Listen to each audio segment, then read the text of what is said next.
পুজোর মুখে বৃষ্টির সম্ভাবনা রয়েছে দক্ষিণবঙ্গে। ফের উত্তাল হবে সমুদ্র। কলকাতার কি পূর্বাভাস, এক নজর দেখে নেওয়া যাক।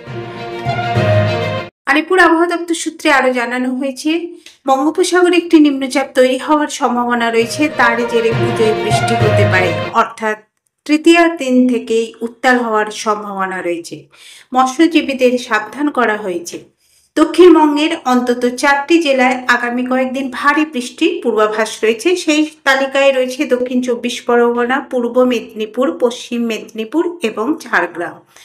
মঙ্গলবারের এই জেলাগুলিতে ভারী বৃষ্টির সম্ভাবনা রয়েছে। এছাড়াও কলকাতা সহ বাকি জেলাতে আপাতত আগামী বৃহস্পতিবার পর্যন্ত বিক্ষিপ্তভাবে ঝড় বৃষ্টি রয়েছে। কলকাতায় সর্বনিম্ন তাপমাত্রা ছিল 27.1 ডিগ্রি সেলসিয়াসের কাছাকাছি, তবে স্বাভাবিকের চেয়ে 8 ডিগ্রি বেশি। শহরের সর্বোচ্চ তাপমাত্রা ছিল 33.2 ডিগ্রি সেলসিয়াসের কাছাকাছি, স্বাভাবিকের চেয়ে 0.4 ডিগ্রি বেশি।